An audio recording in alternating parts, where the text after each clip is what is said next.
And now, it's time for another Dice Tower review with the Game Boy Geek. Ahoy there, matey! It's the Game Boy Geek here. Yes, I'm talking pirate. We must be looking at pirates today. We're looking at Gold Ahoy. It's from Lookout Games. Here in the US, it's brought to us by Mayfair Games. It's 2 players. It says it plays in about 15 minutes. It's probably about right. It's a very quick 2-player tile laying game where you're randomly drawing a treasure tile out of the bag and you're trying to figure out which way to put it and where to put it so that you get the most points at the end of the game. Let's check it out.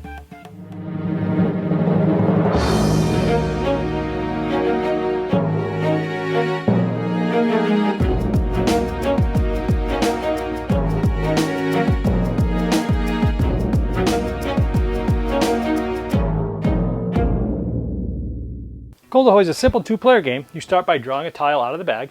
All the tiles have this treasure on the back, and they have different things of land and water, and the first person will place it there.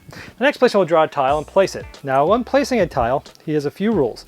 Let's say the opponent's on the other side of the table. You have to place next to at least one adjacent tile, and you can never start a new row, like here, on your opponent's side, because it's this guy that's playing. So he could place it here, here, or here, and you can just make them line up. So let's say he does something like that. Then it would be, let's just say it's our turn. Now again, I could put anywhere adjacent, here, here, here, or here, but I can't go here because that's starting a new row on another person's side. So let's say I go here.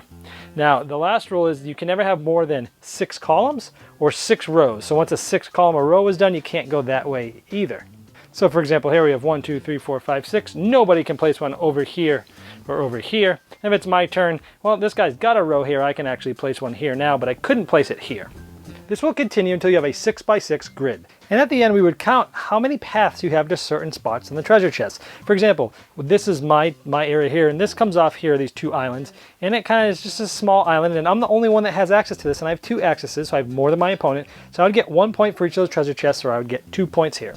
Now this here, I have 2 paths into this little lakeway, or riverway, and we see that it goes all the way around here, comes around here, and it actually goes out to the other side of my opponent. My opponent has 1, 2 traces into this lake, so do I. So since we're tied, nobody wins this. If someone had won that, they would have gotten 1, 2, 3, 4, 5, 6, 7, 8, 9, 10, 11, 12 points. But since we tied on it, nobody got anything.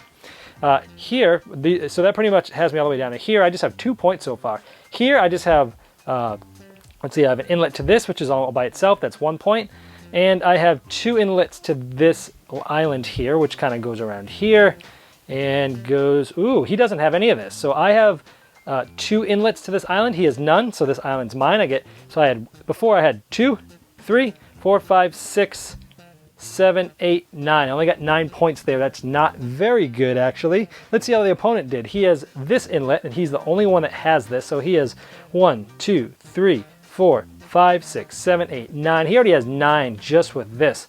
This gets him nothing. That gets him nothing. This is the same one. That's nothing. This is the same one. This was tied 10. He beat me 10 to 9. Game's over. Takes about 15 minutes, maybe even less. All right. I have a few 2-player quick games in my collection that I already love, like Agent Hunter, Longhorn, Mr. Jack Pocket, that are only 2 players that are very good. This one, I was hoping to fit into that niche, but for me, it was just average. It was okay. It wasn't a terrible game, but it wasn't a great game. It didn't sweep me off my feet. For a quick and easy game, sure, you pull in, you get a tile. There is some interesting things here. Is when you're building the board at first, you're basically building like what might be, normally it's sort of the middle-ish part of the board.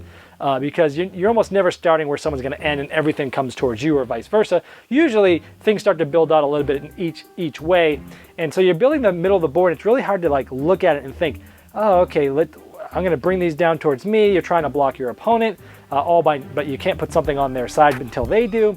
So it is interesting. It's more thinky actually than the artwork and the tiles make it seem. There's actually a lot of thinking in this game, but it just wasn't one in the end that really grabbed me, or one that I'm going to be coming back to a lot, just because there are so many good games in this genre, 15-minute 2-player strategy, sort of abstract-y type of things, that it didn't make the cut in my list. But if you don't have any of those games and you're looking for a good 2-player quick game and you like the pirate theme and you like tile laying, then maybe this is going to be one that you want to check out, but it is more thinky than you might think it will be. So that's Gold Ahoy.